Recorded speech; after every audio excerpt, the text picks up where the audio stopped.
All right, so welcome to May 31st Lifeboat Academy Finance and Legal Guild meeting.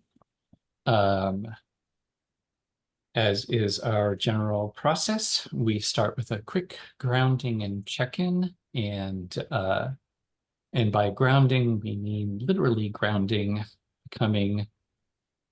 making ourselves aware of our existence in the landscape, in physical bodies, on this planet, and we bring our attention to the land as a way of recognizing our interconnection and our interdependence.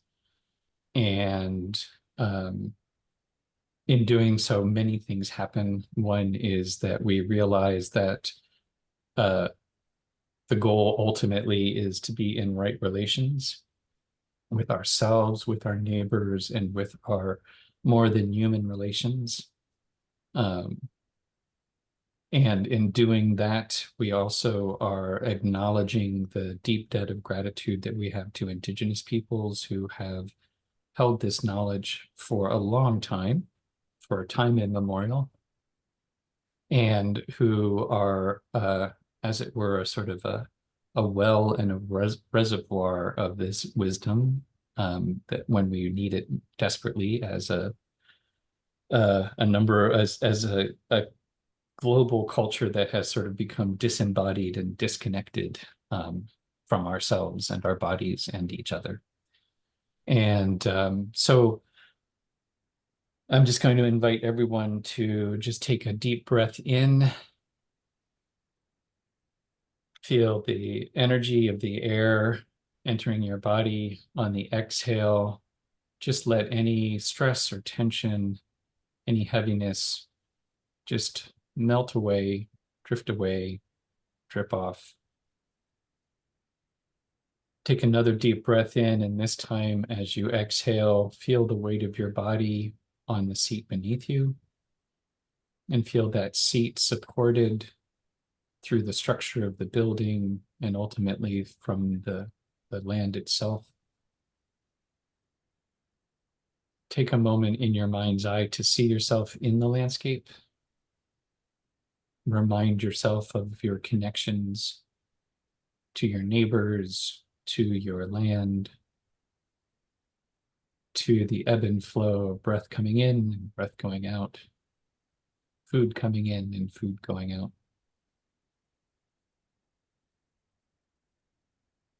And with a one last breath, letting go of anything that keeps you from being present and showing up so that we can start fresh and be in right relations with ourselves and each other. And as a check-in, let's just do a quick, we'll do one round just to see how we are as people, and then another round to see what we want to talk about today with the time together. So the circle as I see it is Roland, Becca, me. And yeah, I think to start with the classic question, what is the weather like with you today? However you want to interpret that. What's your weather like, Roland? Um, uh, Today I am thinking of the wisdom of the Bodhisattva vow to reduce suffering in the world is the only real practical thing that we can do. And so that makes me think of what kind of weather would that be? I think in that the half light of dawn where you're not really sure if it's a cloudy sky or clear sky. But there's that sort of being in that moment of transitioning between two states as being in the present moment. Over to Becca. Um, I think it's kind of hot and windy here. It is hot, kind of hot and breezy here, but in reality, but I think it's like my just busy mind and lots going on, and uh, none of it particularly threatening in the moment, but sort of unsettled feeling. Would have been. Yeah, I was thinking blustery and in the same spirit of, and it's also West Coast weather. There's this very interesting phenomena of when you're in the sun, it can be warm, and then you go into the shade and it feels like winter. And it's the same with the wind that, when the wind settles, it feels balmy and, warm, and then the wind blows and there's a chill to it. Um, and I feel that kind of that changeable nature of, all of a sudden the wind will blow through and it'll feel chilly, and then the wind will calm down and it'll feel warm and sunny. So that's how my weather is. So once more around, and we'll just gather what feels like the most useful use of the time for us to be together. Roland, what's on your mind? Well, I got two things. One of them is our update on our extension on the purchase agreement ends today. So our an update on that, and the other thing is just talking about what to do with Bill and Elliot. Over to Becca.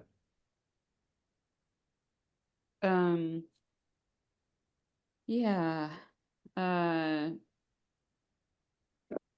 it feels like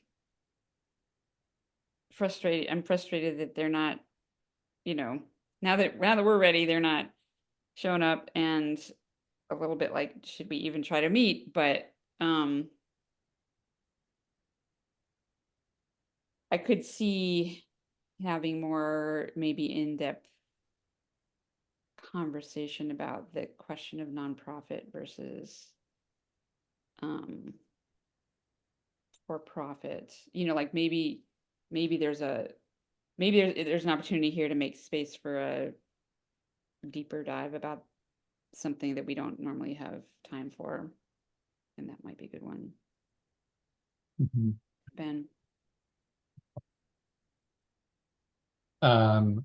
That all sounds good to me. And um, I think there's in that question of nonprofit, for profit, I have some things that I would be interesting to talk about.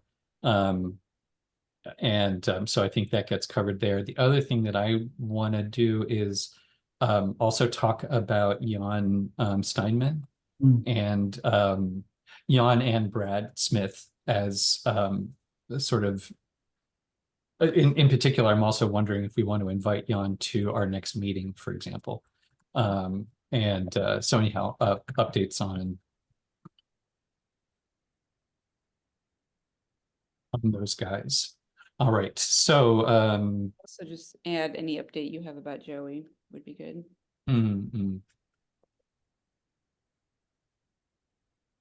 I think I'm gonna move the updates first, if this makes sense, and then we can roll into kind of that deeper dive question. And so the and the other thing too is today I want to just call our attention to, we are recording this. We may get into some information that we decide is something that we don't want to be publicly available. And because we're talking about some legal questions. So the standard policy that we have is at any time, if there's at the end of the meeting, I'll try to remember to come back to if there's anything that we talk about today that we feel should be confidential, then we can just note it and we can remove that from the video.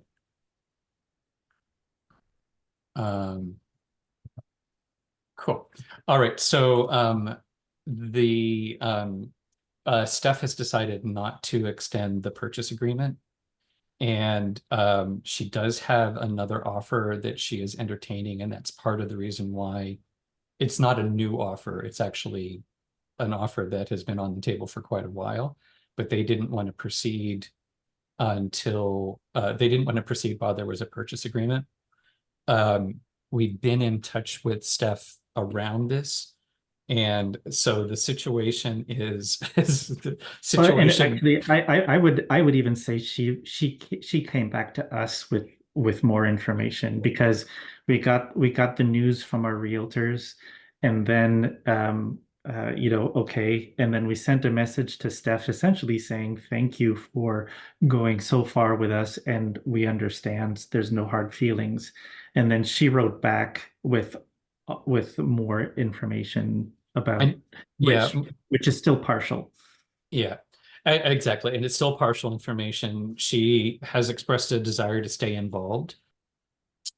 There's uncertainty all around. So situation is exactly the same as it has been, except now we know as of tomorrow we will not have a purchase agreement. That is good news, bad news, who knows? So Jeff has it's asked to meet with us after tomorrow. So we still have to set a date. after next week. Yeah, sometime next week. Did you say she has offered? She asked for it, yeah. So we'll be arranging a meeting with Steph sometime in the near future. We know the other thing too, I think it's important to just this is not news, but Steph has pressures on her from a variety of sources. Yeah. So this is part of the reason why we sent a message to say we appreciate how patient she has been, and also recognize that she's got these pressures. We are still committed to moving forward, and our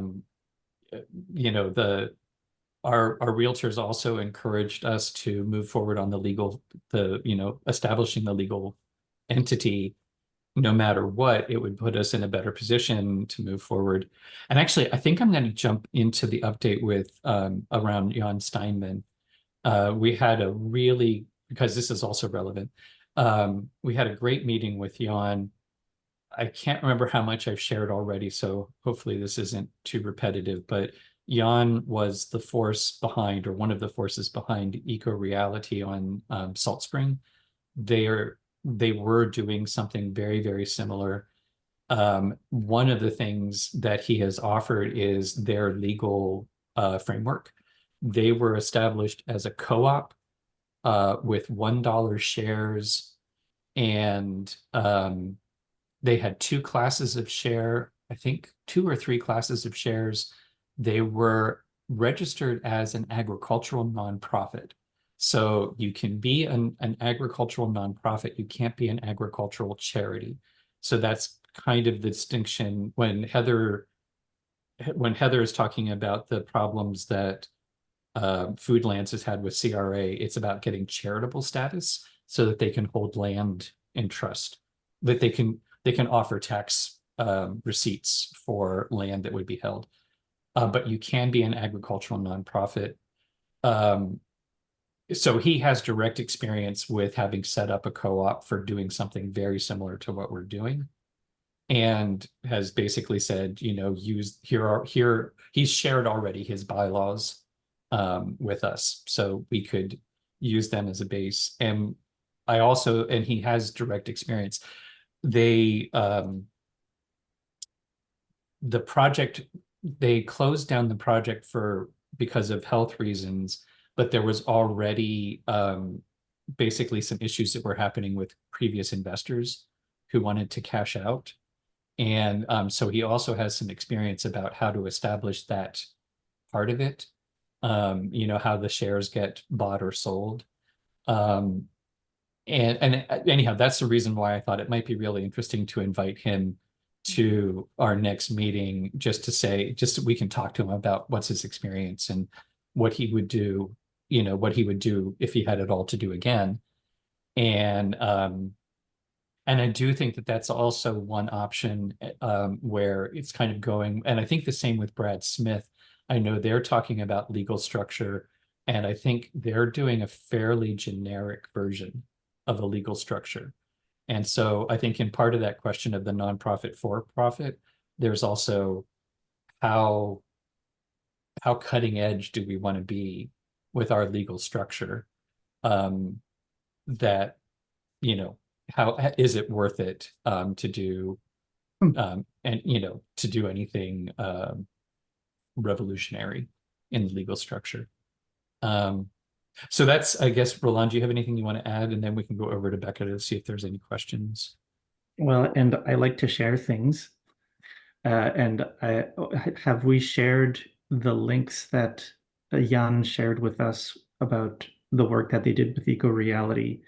I have them. I can just pop them in the chat if you If you want. pop them in the chat, and then I'll copy them into the notes. Perfect.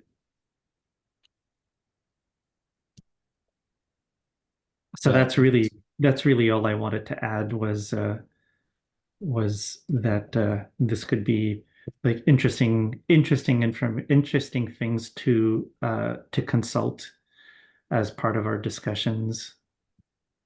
So they set up their web. So this is a defunct website. He just sent us the link to offer up whatever information would be useful to us, and they set it up as a wiki. And then I think the second one is more about the work that they were doing for, and I haven't looked at it closely. As was it for variances for construction for housing? I think it was building permits, and Right. they likewise, the property that he was working with is in the ALR, the Agricultural Land Reserve.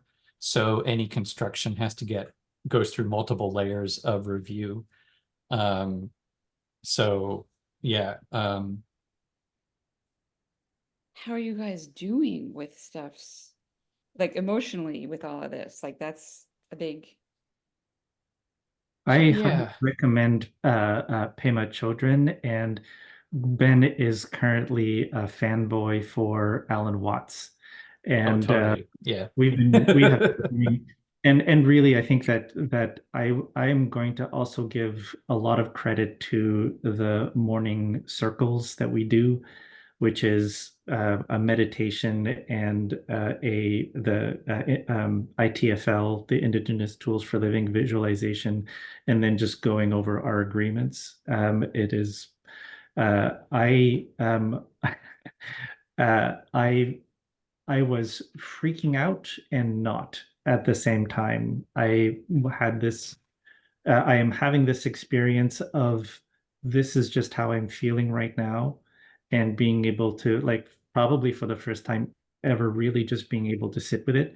The night before we got the email from Steph saying I still want to work with you, but I don't know, but we don't know what that looks like. I uh, I didn't sleep, pretty much. I didn't sleep, and which is not unusual. I have not been sleeping particularly well because all of this is taxing on mental health. But on that night, I wasn't sleeping and I was freaking out, and at the same time, I was able to be the observer and to notice that this is what's happening right now, and which helped me to not be in that state of mind of, oh my God, this is going to be forever. I'm going to feel like this forever. So yeah, I think being able to acknowledge and to sit with things, and that's how I have been experiencing it, which has been very helpful in terms of the amount of energy that gets expended in trying to deal with the mental health aspect of the stressors that we've been living. So that's me. Yeah. I kind of a ditto. I think that um we we're all in in the whole process of recognizing and I think it's one of the things that's really challenging about having conversations around the lifeboat is recognizing that resilience is, there's a really basic aspect of resilience that is about we don't know what's coming, and and there's going to be loss, there are going to be setbacks, there are going to be things that look bright and then things that look gloomy, and being able to navigate in that uncertainty that's the core. At least, that's equally as important as where does your food come from and how do you establish a legal entity.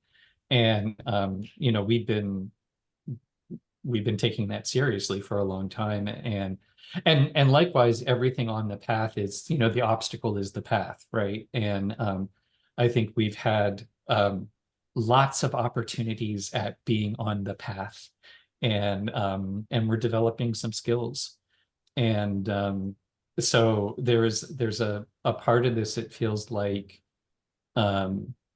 well, celebrating success, like it's like, okay, yep, here we are. We know this is not a surprise. We always knew that, we were kind of pushing, and um uh so, nothing's really that different.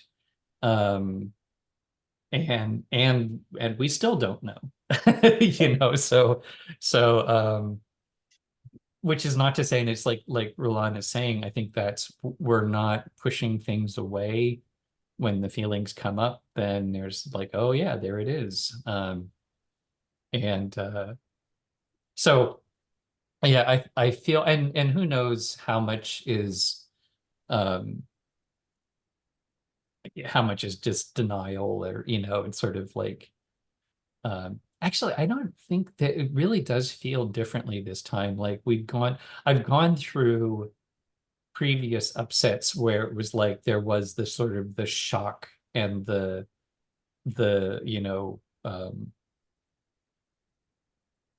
I knew I was in the middle of processing things, and this time I don't feel like I'm in the middle of processing things. I think there was a lot of like, well, here we are, and here we are now, and now what? And yeah, so, but thank you for asking, um and I will say this is why I am more committed than ever to what we're doing, because this really feels like it's the core stuff. Um, and it's hard to articulate. And I think when we get down to the nonprofit question, this is part of that nonprofit question.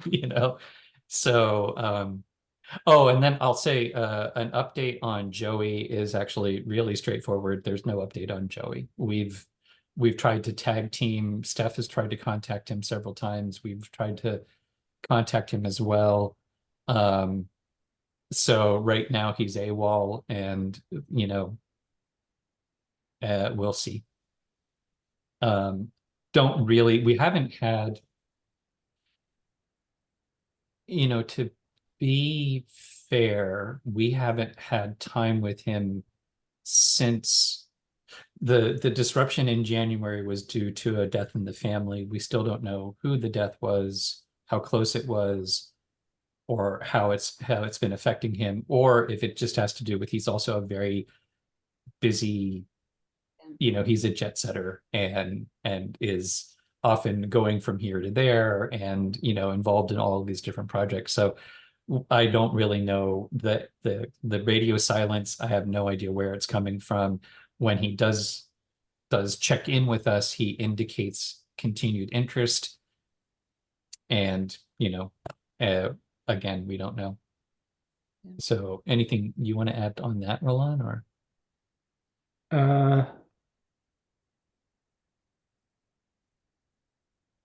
Nope, that's pretty much it. And it's still this sort of like, well, and when he didn't respond to Steph's invitation to chat, um, she was saying that she understood what I was talking about when I was saying there's this sort of like, I don't know what to, like how to push, or how much, or there's always this sort of push pull feeling about, well, anyway, all this uncertainty around respecting somebody's space and at the same time respecting my needs kind of thing. Anyway, so that's I just adding that. That's all I have to add. I don't know where we're at. We're now at update on Bill and Elliot, or unless actually, why don't we pass it over to Becca and any questions on Joey, and then why don't you lead us off on because you've had more interaction with Bill and Elliot, but I think we've seen the interaction, but so over to you. Yeah, I don't think I know anything more than you do. I, I mean, it was a holiday weekend here this past weekend, Memorial Day weekend, and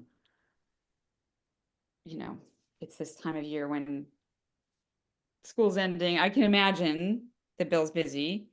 I don't know about Elliot and Canada schedule, but and giving them the benefit of the doubt, like we were not in a hurry, not in a hurry, not in a hurry. So why should we all of a sudden be in a hurry? But it is a little bit frustrating to not even hear anything back on.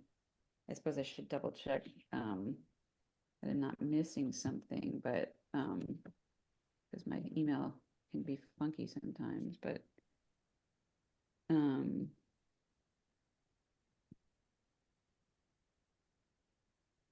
oh, 2 minutes ago. We all got an email. Good morning, Rebecca. Apologies for the delay. Here's the diagram and entity structure summary for the team's review. Suggest we line up another meeting to review together. Perhaps next Friday would be a good time. So we can decide to look at that together if we want. Over to Ben. Yeah, I'm like, oh wow, there's a curve right in the middle of actually I'm thinking let's not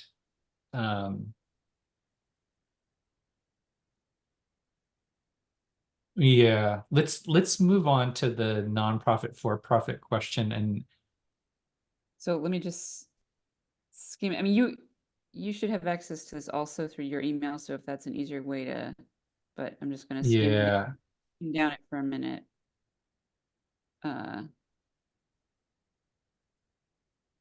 That's the end of it. Okay, we got pros, cons.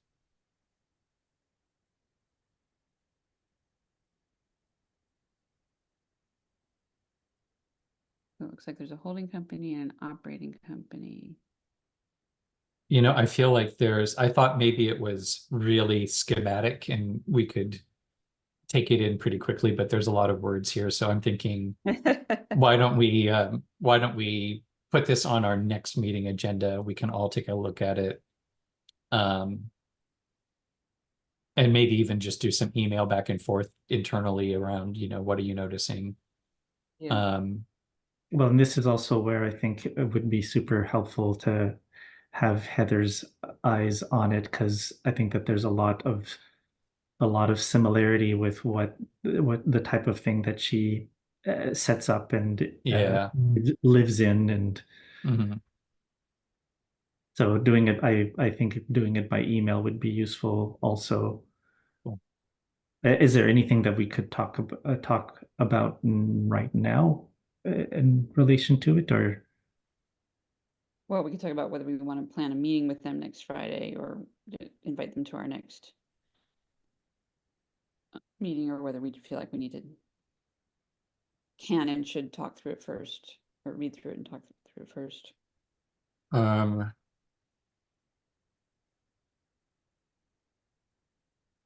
Yeah.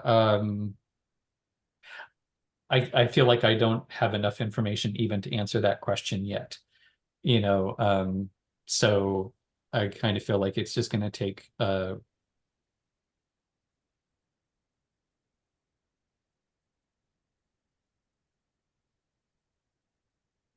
yeah, and it's hard to. Yeah. Okay. Well, let's make homework for ourselves to read it by a certain date and um get back to each other about whether we want to, when we want to schedule with them. Yep.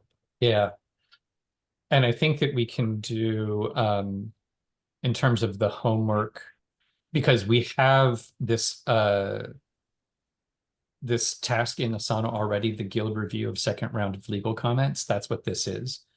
So what I can do is I will copy that document link into this task. And then I would like to propose, if we can all, it's not that long a document, if we could all give it a review today, and then have an email exchange around next steps. So basically, we each get a chance to kind of look at it and decide, do we need a conversation? Let's see if I can. Seems like the questions are. All right. Well, so I think on the agenda, we are to the question of nonprofit versus for-profit. And I think, more, Roland? I have a question around Bill and Elliot because uh, I still don't know if they've actually looked at the actual document with the what are they, the items of incorporation? Articles of incorporation. The articles of incorporation. And so I'm a little concerned that they haven't done their homework. So I don't know what to do about that. And if everybody else is like, well, I'm sure that it's fine, I'll be fine. But it is sort of a niggling thing for me that I don't know if they've commented on that first contextual document, but never got anything back on the actual proposed document. So I'm going to pass to Becca for how do you feel about that? I don't know, we can ask. I just looked at their thing again, and there now is a diagram at the bottom of it. Hmm. There wasn't before. I know. They're obviously just working on it right now. Okay, can you see that?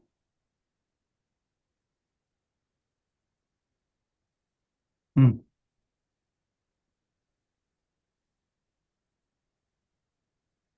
So are they recommending that we could do all of these things? I think they are. I'm still just kind of reading the Farming Ecotourism Academy preamble.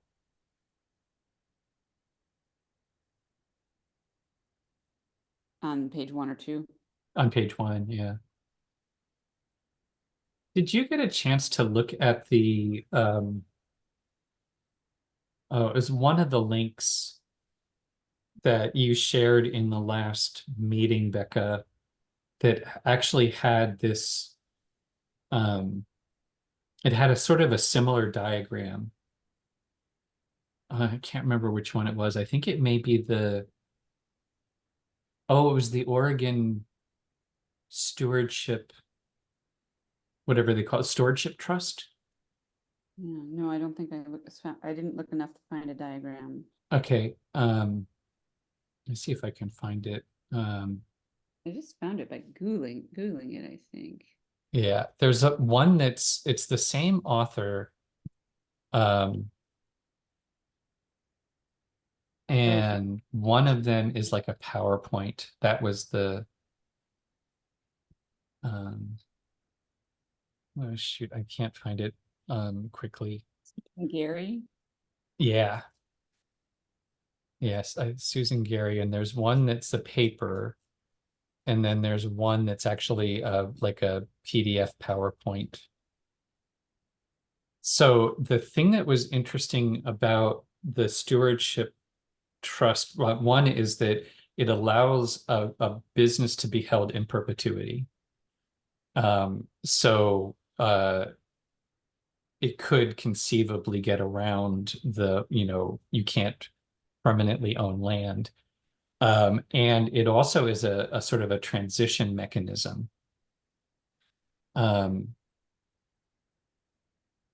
maybe this isn't even the right. So there's this one.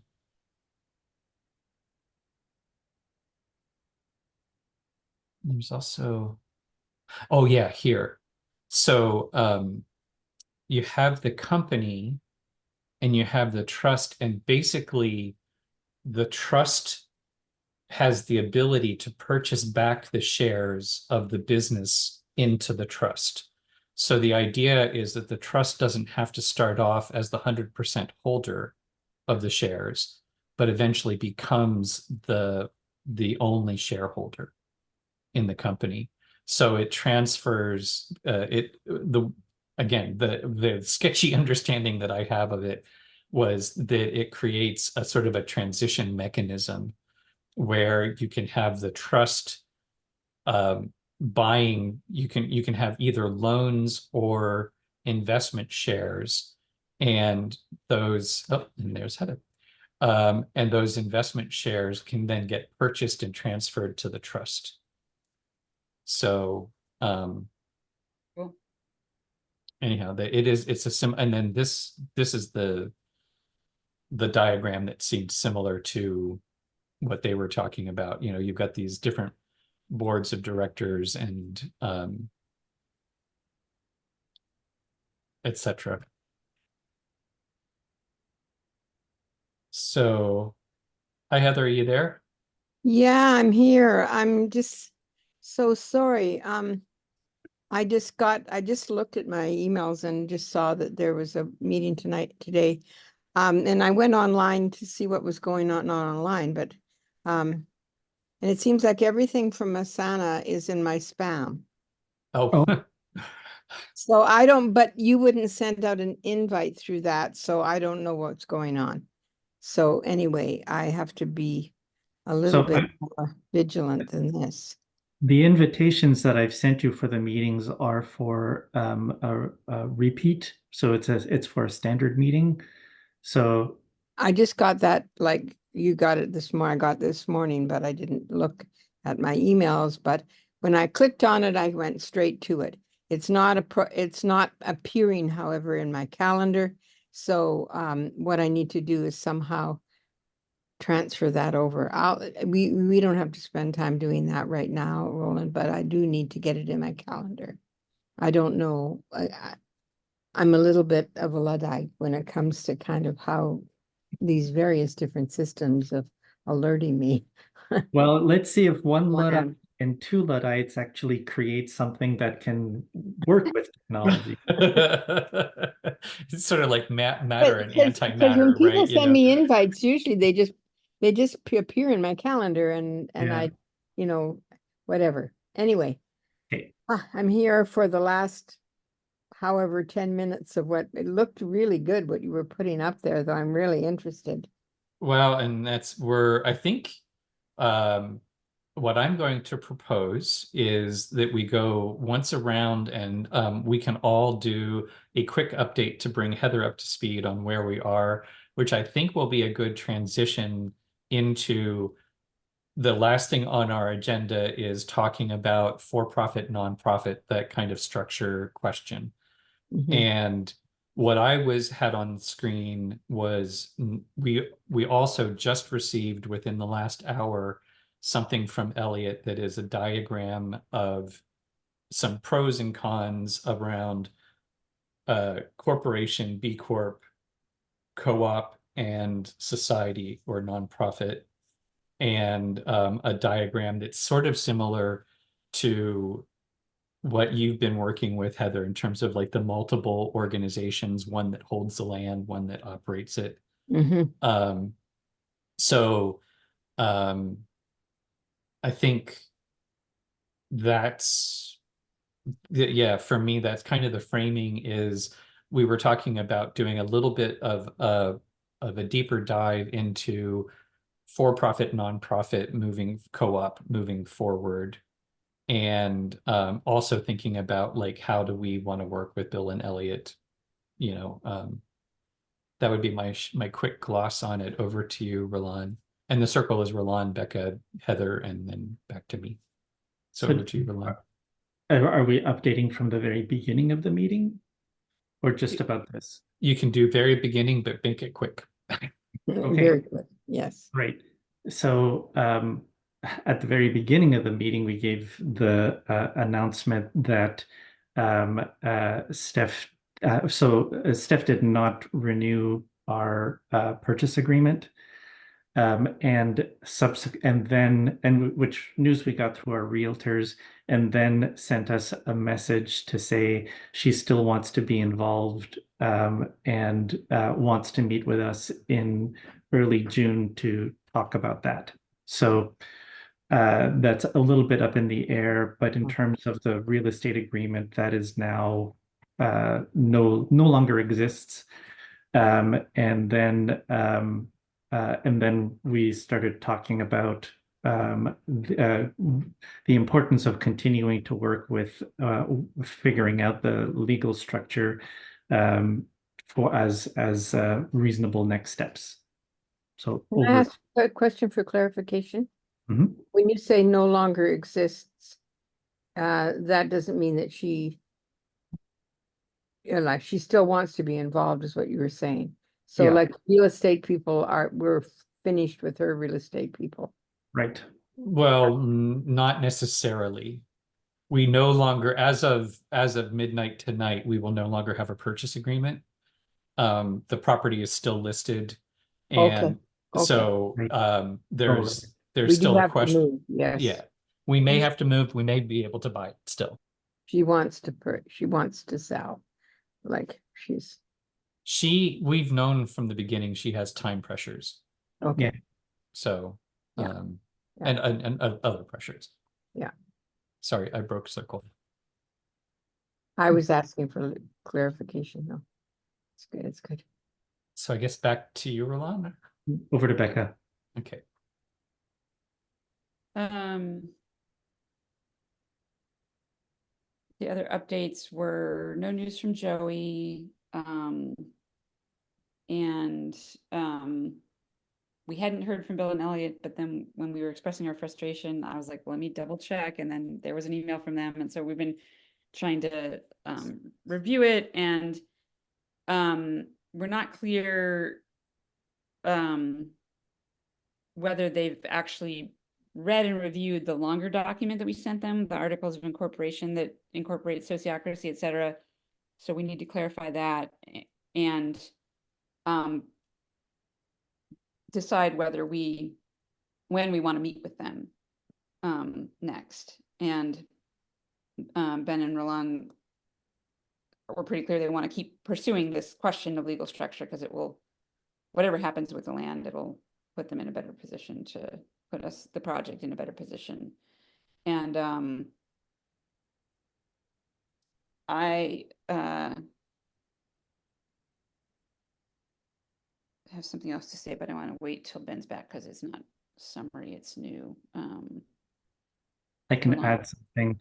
I don't know, maybe Ben was going to do this, but there's also, and I can't remember his last name, we spoke with Jan, who had a property on South Spring. So that was a development. And then there's also Ben is in communication with Brad Smith as well around the efforts that they're making in terms of setting up a legal structure.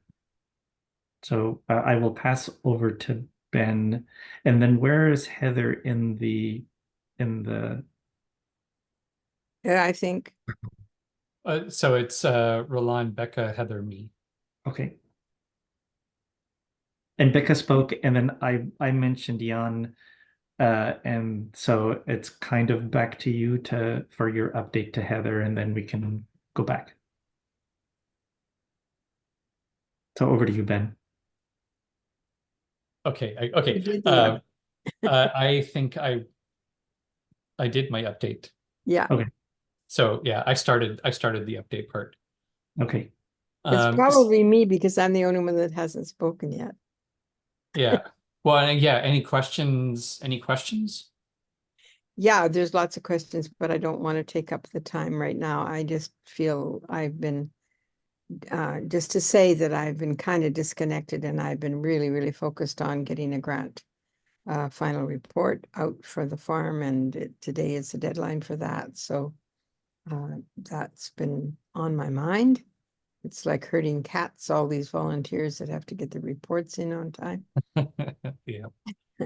And yeah. I think well, okay. So Wanna- here's what I'm going to propose is that really what feels to me to be most useful, right? Ultimately, I think the question is, how do we move forward on the legal structure? But right now, let's keep it open as kind of gathering considerations. What are some things that we should keep in mind? And one of those is nonprofit, for-profit, in terms of the legal structure. So to reframe or to restate in a more simple form, we'll do gathering considerations. Where are we now in terms of the legal structure moving forward? Roland, over to you. I'm actually looking forward to hearing the discussion around the legal structure, because this is not an area or language that I'm comfortable or fluent in.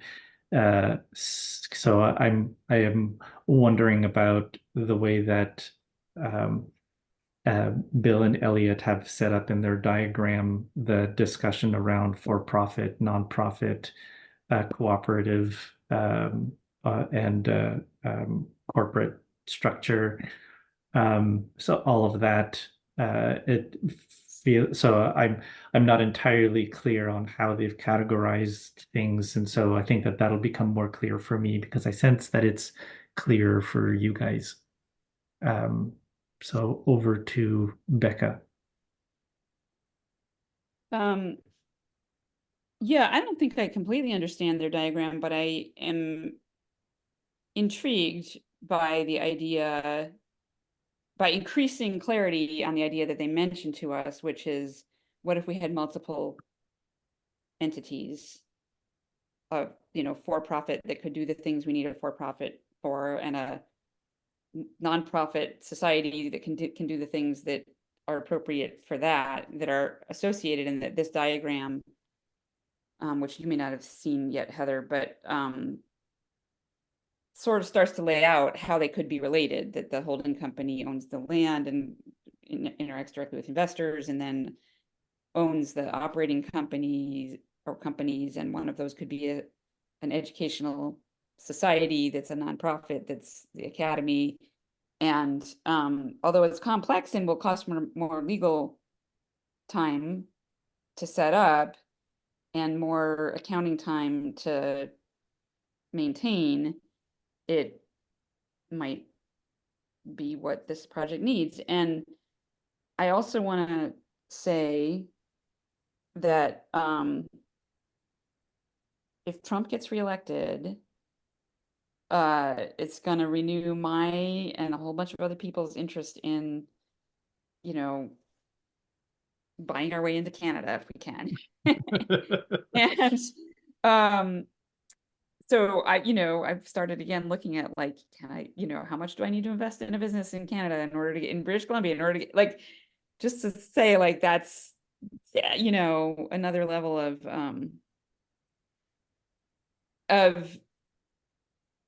interest. Whereas my feelings would normally be all in the direction of nonprofit and cooperative, like, there's some financial reason to have investment, business investment opportunities for escaping Americans. There you go.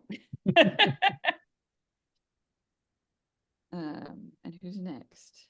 Heather. Yeah. Okay, so I'll need to look at the diagram, and just to say in the an overview of it, is that I'm very familiar with cooperatives, whether they be nonprofit or for-profit. So like a not-for-profit or a for-profit, I'm familiar with enterprising nonprofits, which are really basically for profit that create revenue for the nonprofit charity. So that's I'm intrigued by the B Corp, and I'm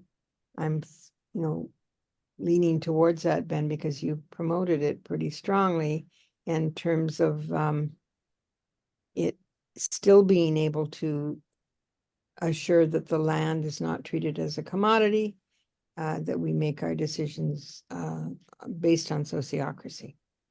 So I would be looking at the diagram is to see how do I understand it with that kind of base. I mean, I don't think we're talking about a for-profit corporation. So it's like, and then the only other thing that I guess I'm have some experience with and I'm a little bit cautious about is getting too complicated. Unless we have to be complicated or complex, let's try the simpler we can make it, the easier it is for us to understand, and the easier it is when things happen for us to have a base, of unity. So that's me just saying from my experience. Okay, then over to you, Ben. I think you're starting the circle again. Yeah.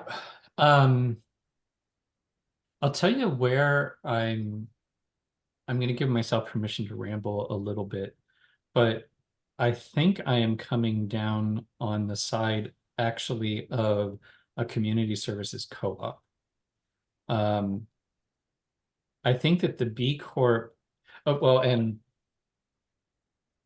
I also, I agree. How simple can we keep it?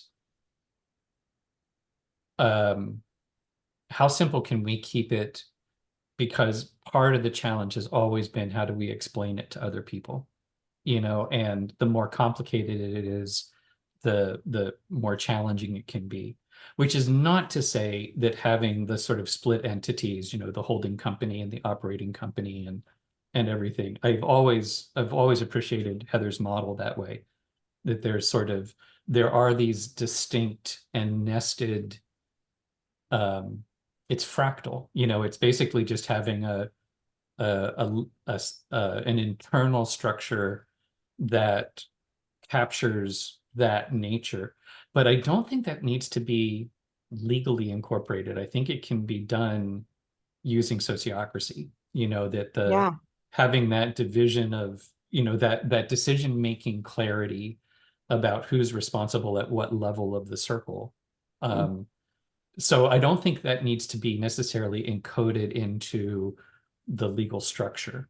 It could be advantageous. The thing that so I agree that the thing that I found most appealing, the two things that I found appealing about B Corps, one was that the purpose was legally enshrined. And as far as I understand it, we can do the same thing. We can legally enshrine the purpose in setting up a co-op. That's not exclusive to a B Corp. Yeah.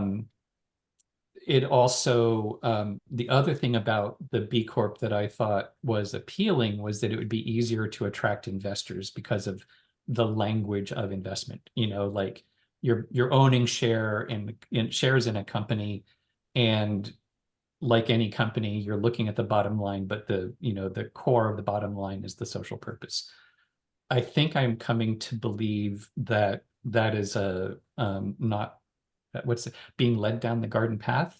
It triggers the wrong way of thinking about it. And so I think maybe the co-op is actually, in terms of framing, I think the co-op doesn't mislead. Whereas the B Corp, even though it's sort of what you're talking about, Heather, it might be a way of appealing to people with money, but they're not necessarily the ones that we really want to appeal to. Or like that aspect of it is not what we want to appeal to. So, and I feel like the sociocracy stuff, I think that might be the trickiest part to get enshrined in the operating agreement or in the legal agreement. But I don't know that it needs to be, because especially with, I think the way that it can be written in the bylaws very easily is that the sociocracy is how we make decisions, and there is a fallback to a voting system. And there the co-op structure works a lot better because we have less risk of majority investors being able to sway decisions. So I think that can be kind of falling back on the co-op structure of at one member, one vote, provides a lot of important protection. And so, we cover sociocracy in the bylaws, and in our articles of incorporation, we've got a co-op voting system. And I don't think that it won't, and ultimately, if we don't have a healthy culture, it doesn't matter what we write in our bylaws and our legal structure, right? And if we do have a healthy culture, it doesn't matter what we've written in our bylaws and our legal structure. So, so in terms of the sociocracy, I think, we can do the best we can to get it in there. The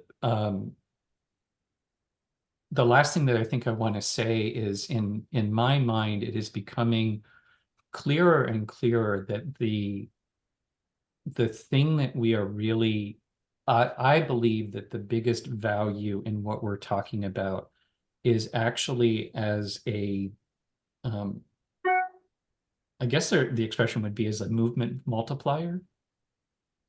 And I think what I keep seeing and what I am most frustrated by is all of these projects that are nominally trying to address the poly crisis, but are just riddled with all of the problems that have caused the poly crisis, like just what you're talking about, Heather, a command and control attitude and a desire. I'm starting to shorthand the core element of the poly crisis is privilege.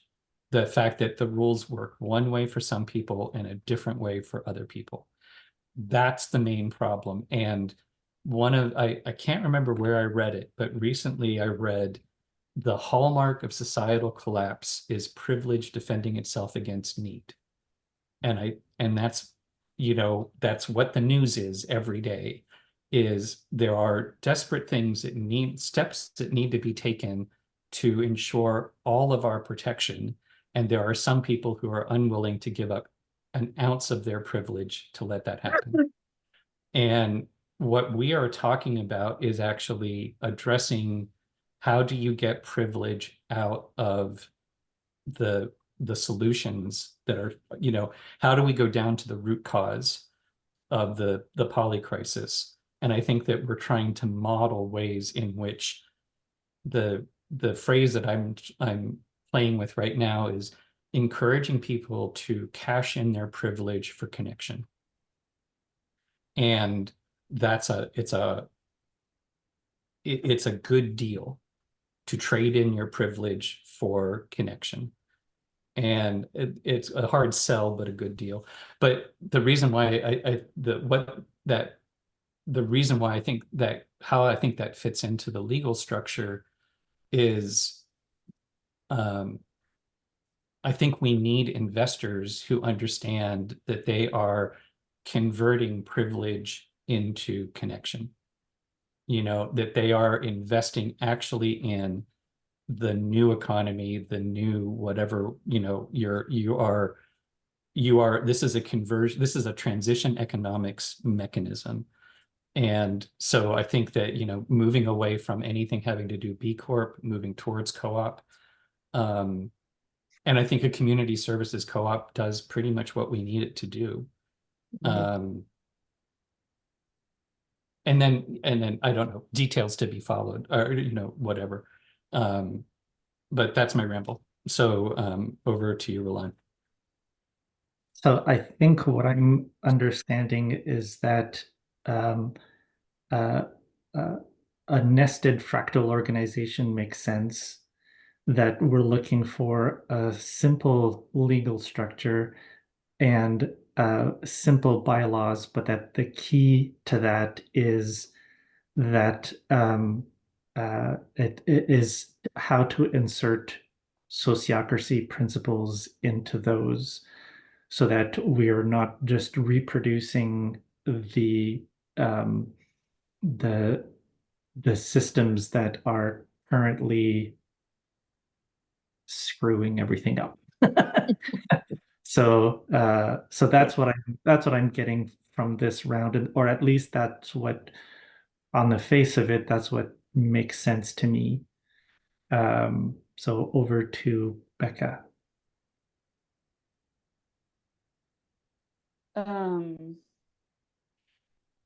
Yeah, I love the trading and looking for investors that are trading in privilege for connection. It's a beautiful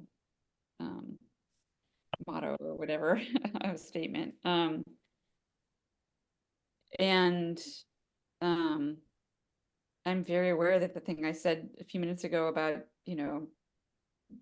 investors from the US, is a totally privileged position, like, can I use my economic privilege to escape fascism? This is something very few people could pull off, have the economic privilege to pull off. So, and it might be the only way I can convince my husband to put in more money to this project.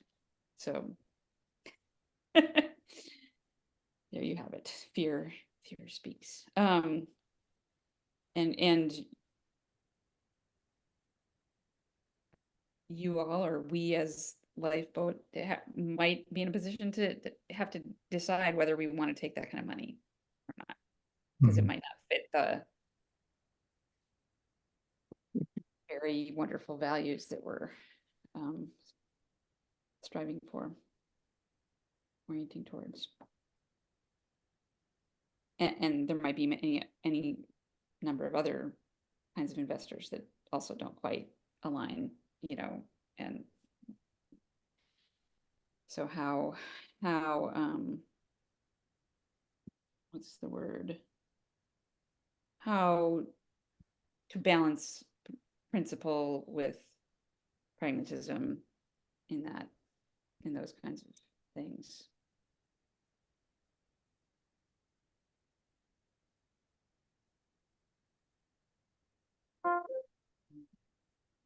Sorry. Yeah, I love it. I wrote it down to convert privilege to connection. I'm going to use that with your permission. Yeah, well, you know me in terms of the community service cooperative. I do think it can do what we want it to do. I also know that, and I'll make the connection for you.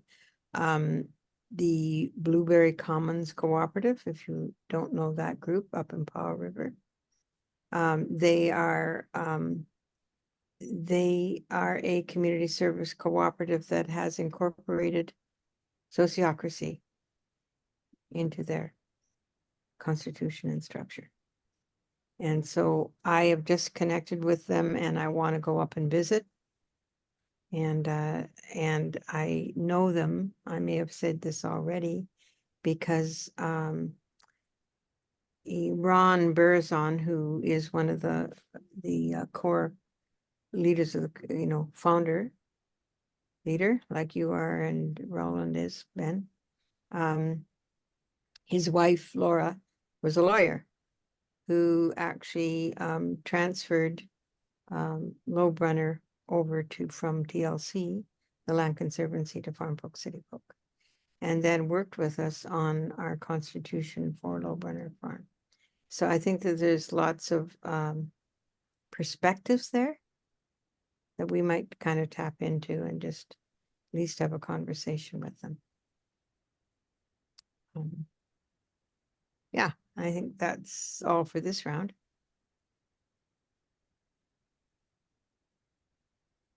Yeah, well, and I don't necessarily feel that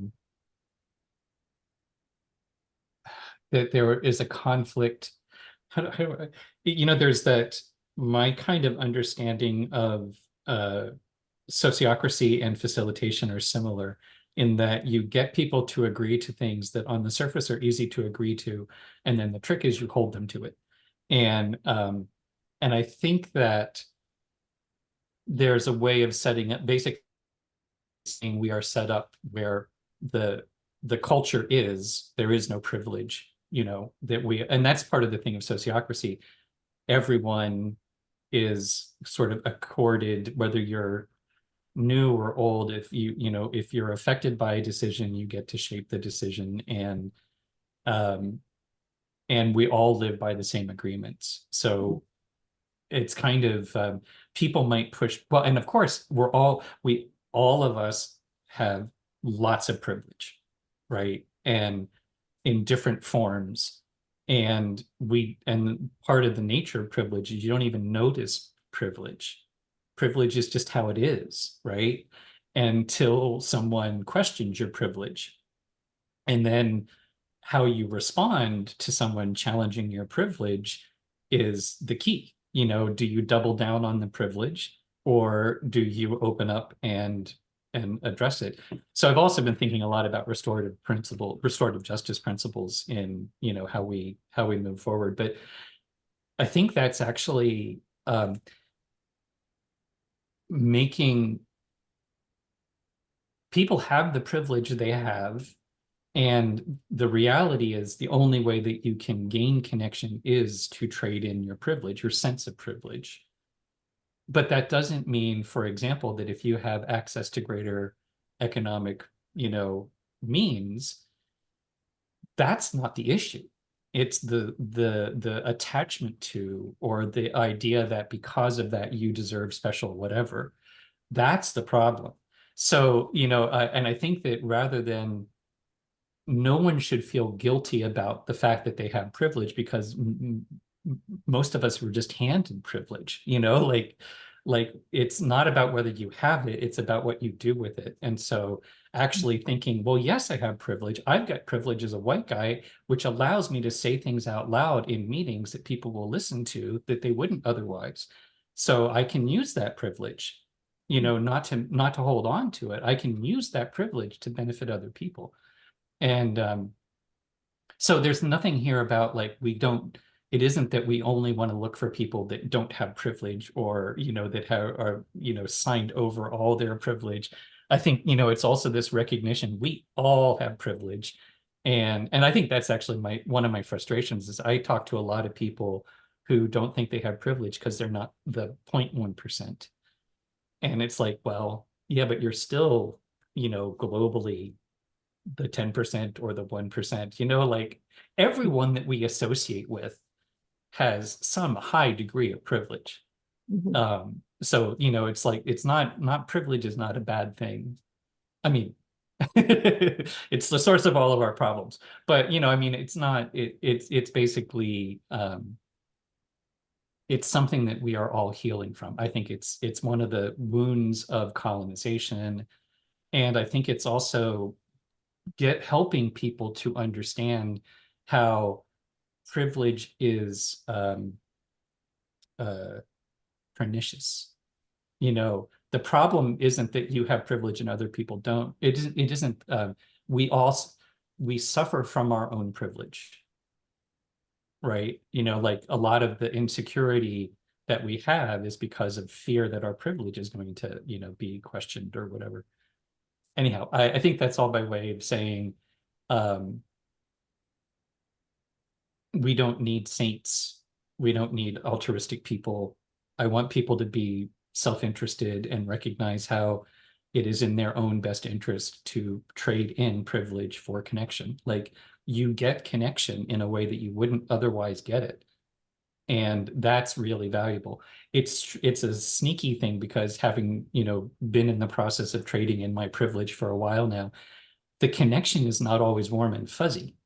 You know, oftentimes connection is prickly, you know, because you need to connect with people that you've done harm to. And you need to be willing to do something to address that harm. But it turns out that healing the harm is simple.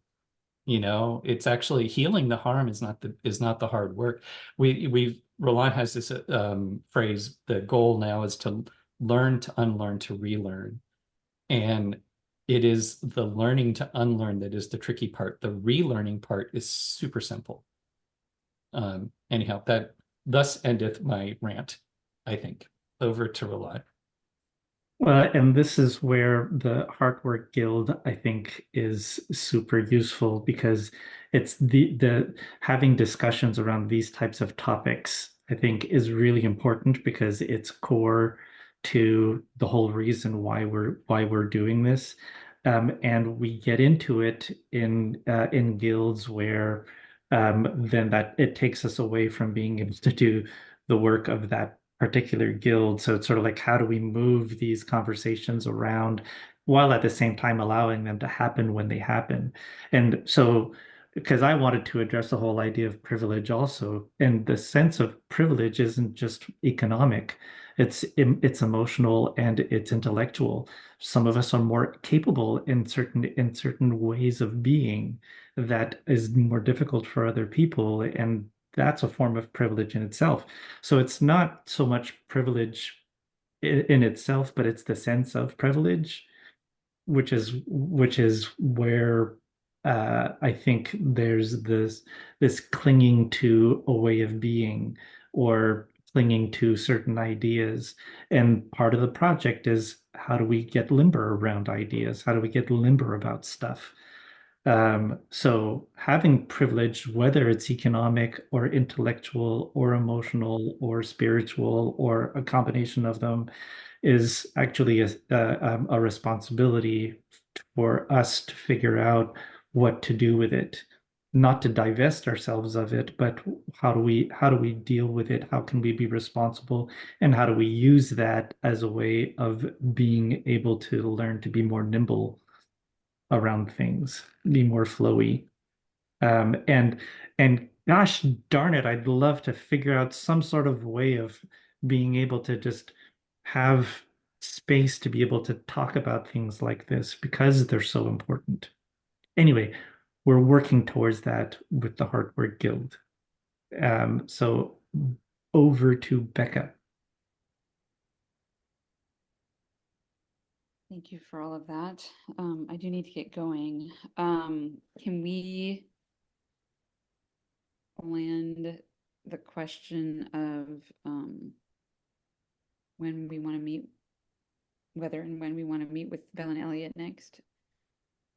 And then maybe also what gets released, although I trust you guys to make good judgments about that, and I don't have a opinion about that. So if I have to run off before we get to that one, that would be all right with me.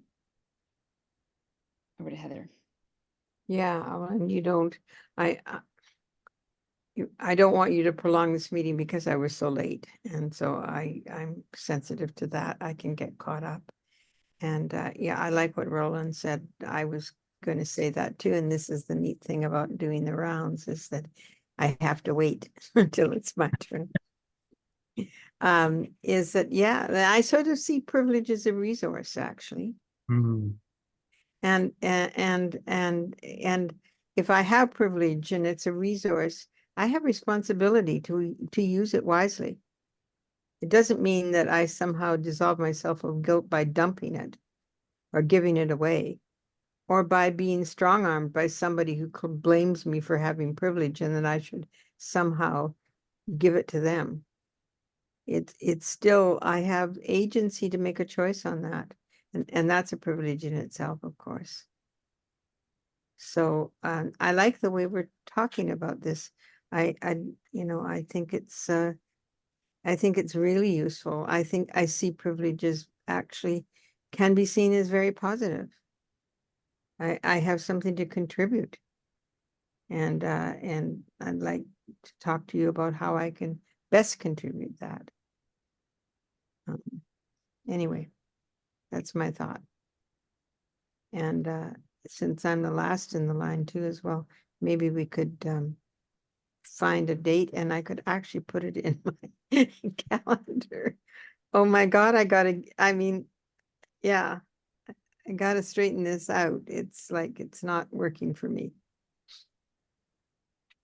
Well, the date is 2 weeks from today is our regularly recurring meeting. 2 weeks from today at 10:30. It's 10. I would love to finalize the question about when do we meet with the lawyers, but I will say part of my natural process is I feel like I need incubation time after a conversation like this and getting new information. So I'm willing, I would propose we invite them to our next regular meeting. So not a special meeting in a week, but at our next meeting in 2 weeks. And then in between, we can have some back and forth via email as ideas come up. And yeah, we can kind of, because I do think it would be good. We've kind of batted a few things around here, but how does that land? And it'd probably be good to have that a sense.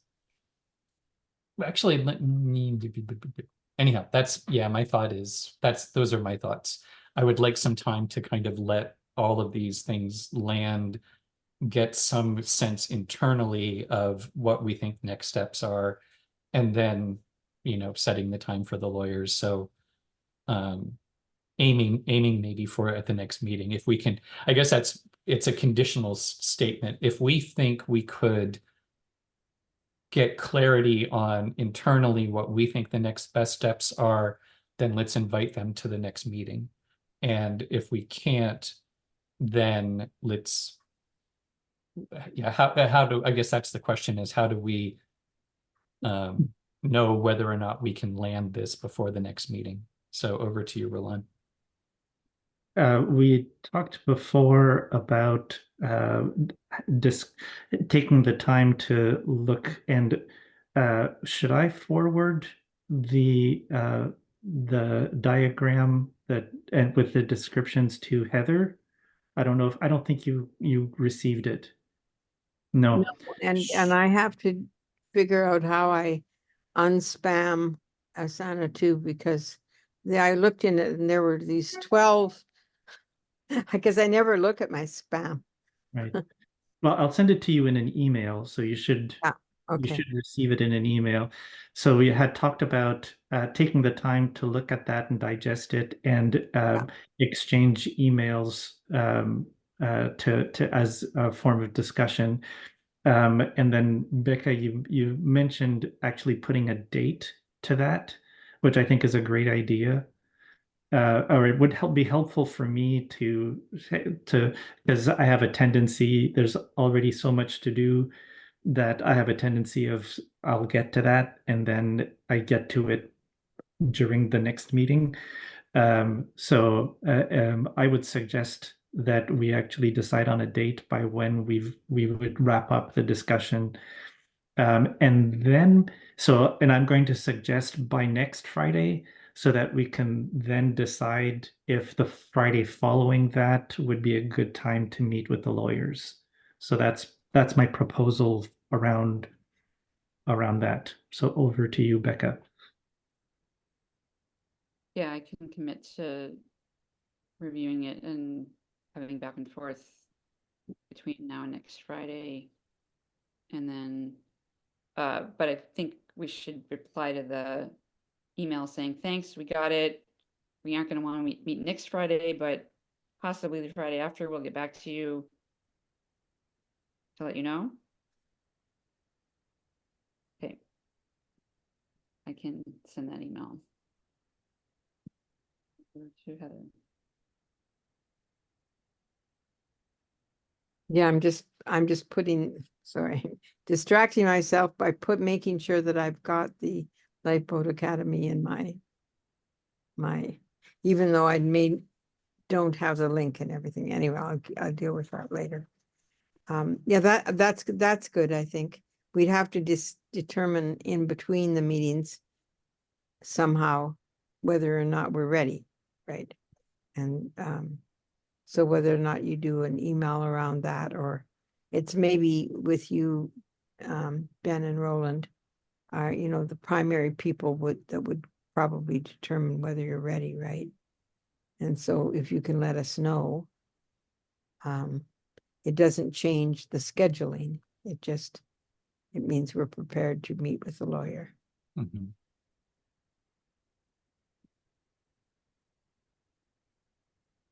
Okay. Cool. All right. I think I've captured that. And so, and I don't think that this is primarily a Ben and Roland question. I think this is a guild question, but we can do some legwork to make that easier. So one of us or the the two of us together will make some proposal in the email about here's where we think we are now, and can we agree to that? Sort of like the structure document, here are the key points. It may even be kind of doing a version 2.0 of that structure document, and then sending that around to see, gathering comments and feedback. And then if we're thumbs up, good enough for now, safe enough to try by next Friday, then we invite them for the meeting after that. I think Becca, I'm assuming and asking Becca if you're going to continue the correspondence with Bill and Elliot. And then I think you can actually say, we think we'd like to invite you to our next meeting. We want to confirm, just so they have it kind of on their calendar. Because they may not be available in 2 weeks anyhow. But yeah, let's tentatively book you for 2 weeks. We'll confirm by next Friday, and we'll go from there. And I feel like this has been a huge leap forward in terms of where we are. So, and the other thing, I put it in the notes, the Roland's comment about the heart work, 6 conversations about lifeboats is coming up. And that is exactly, where how we're hoping to generate space where these kinds of conversations can happen. And so an encouragement to attend if you can, and also to invite anybody. It's not just for people that are already involved in Lifeboat Academy, but it's anybody involved in what we broadly consider building lifeboats. Anybody involved in building resilience at the community level, person, place, or community level. And you should all have received an invitation. If you haven't, let me know and I can forward it. And Heather, I have forwarded the email from Elliot to you just now. So it should be in your inbox. I also sent just the document to you, so you'll have it twice. And what I know is that remind me of when the conversations are happening. Friday, every other Friday. So Friday, 2 weeks from today, 10:30 a.m. Okay. This group.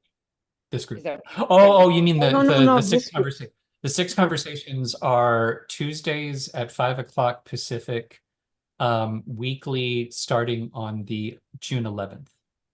Okay, so what I've suggested to Michael, and he's really likes the idea, is to do an article in the Foodlands newsletter, which would come out before then. Awesome. So I don't know whether he has enough information or whether there's something that's short, like the blurb, the invitation blurb has everything that we think we need to say about it. I'll make sure that he has that, or remind him of that. And Heather, do you have our next the 2 weeks from today in your calendar? I now have it every 2 weeks that I have put it in myself personally, rather than waiting for Makes such waiting for it to come to me from somewhere out. Here. It really makes a difference when you're here. So I don't really know what's going on, but I mean, I just know there's something weird. okay, I have a lot of meetings, and and I look at my calendar, and there they are. Yeah. Thanks. I'm not going to probably be able to make the 6 conversations things because I have a writing class on Tuesday nights, but I will be following heartfully. Okay. Well, and I think we're probably good to go. I think so I think with your goodbye, I think we can all goodbye. Unless, Mhm. does anyone have any burning urgent last bit? No, I'm good. And thank you for your patience with me. Oh, always. Bye, y'all.